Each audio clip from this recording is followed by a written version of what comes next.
उत्तम की बस सबसे अच्छी स्त्री उत्तम, उत्तम की बस मन माही, उत्तम के बस मन माही, सपने उमानी पुरुष जग नारी, सपने पुरुष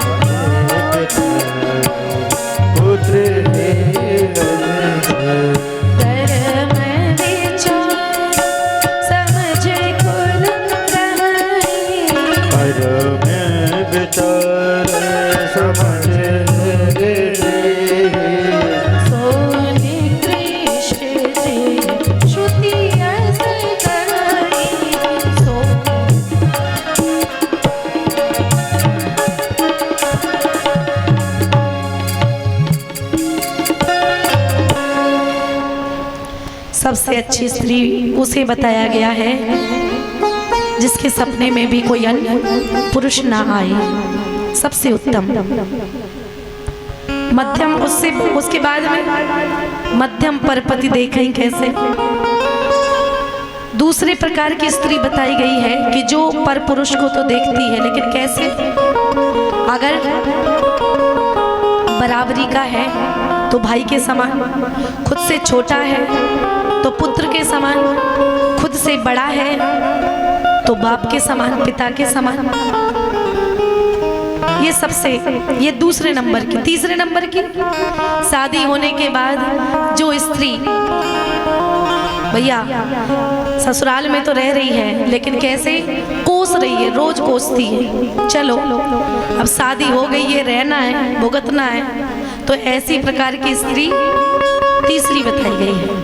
और सबसे निकृष्ट स्त्री उसे बताया गया है जो पर पुरुष के साथ में रमण करती है, जो पर पुरुष के साथ में संगत करती है, ऐसी स्त्री सबसे नीच बताई गई है। और ऐसी स्त्री मरने के बाद कहाँ जाती है? नरक लोक जाती है।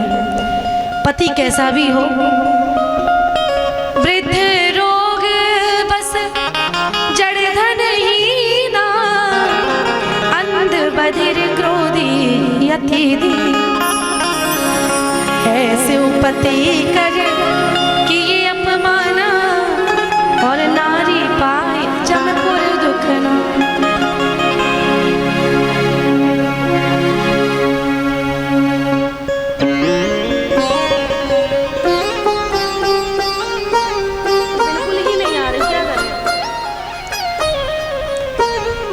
पति बूढ़ा हो, रोगी हो, गरीब हो, पागल हो, बहरा हो, कैसा भी हो, एक धर्म पत्नी स्त्री को अपने पति को धोखा नहीं देना चाहिए। अगर कोई स्त्री अगर धोखा देती है तो नारी पाए जमपुर दुख नाना, 7 कल्पों तक, 100 कल्पों तक उसे नरक लोक में सड़ना पड़ता है। जो पति अपने पत्नी को धोखा देता है या जो पत्नी अपने पति को धोखा देती है, उसके लिए गरुड़ पुराण में लिखा है कि नरक लोक में जाकर के उन लोगों के लिए एक लोहे के पुतला बनाए जाते हैं। लोहे के पुतले से उसको चिपकाया जाता है। जो पति अपनी पत्नी को धोखा देता है, उस पति को मरने के बाद लोहे की पत्नी से जो जल रही है, लाल लाल लग रही है, बिल्कुल जलने के कारण, लोहा जब खूब जल जाता है, उष्णता पकड़ता है तो वो लाल हो जाता है। तो ऐसी लोहे की तपती हुई अंगारे जैसे स्त्री से उसे चिपकाया जाता है। जाओ, तुम्हें अपनी पत्नी को धोखा दिया था ना, कितना चिपकना है चिपक। और अगर कोई स्त्री अपने पति को धोखा देती है तो उसके लिए लोहे का पुरुष वहाँ पर अवेलेबल है। मरने के बाद हजारों कल्पों तक उनको चिपकाया जाता है, पीड़ा दी जाती है, जलन होती है। ऐसा भागवत में गरुड़ पुराण में लिखा है। आज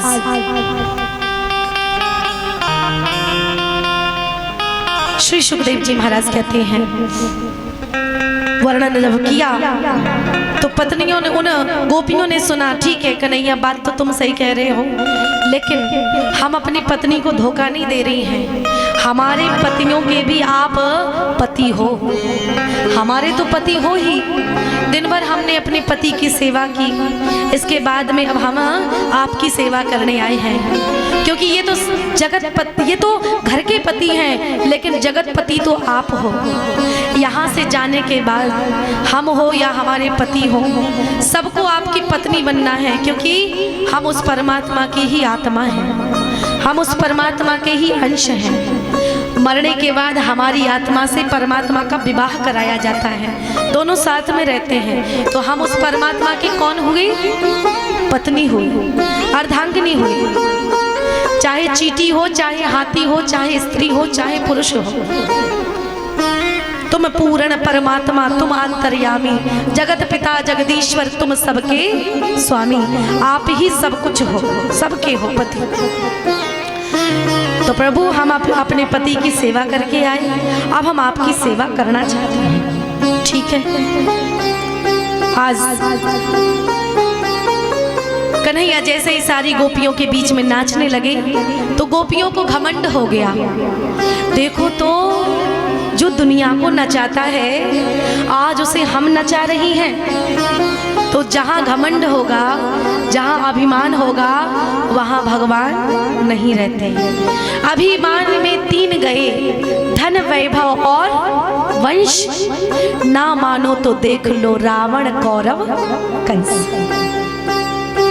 जहाँ अभिमान होता है वहाँ भगवान नहीं रहते। तो गोपियों को घमंड हुआ, अभिमान हो गया, तो भगवान वहां से गायब हो गए, चले गए। आज सारी गोपियां ढूंढने लगी कन्हैया को, अरे कन्हैया कहाँ चला गया। सारी गोपियां ढूंढ रही हैं, भगवान नहीं मिले। अब जब कार्तिक का महीना आता है, हमारी माताएं भी स्नान करती हैं ना। कार्तिक का महीना किस किस ने स्नान किया है? कार्तिक कौन कौन ने नहाओ, बहुत पुण्य मिलता है, मनवांचित फल मिलता है, कात्यायनी मैया देती है। तो आप लोग क्या गाती हो कार्तिक के महीने में? जैसे गोपियां गा रही हैं, कन्हैया को ढूंढ रही हैं और गा रही हैं कि बारह बन ढूंढ आए श्याम नाम में,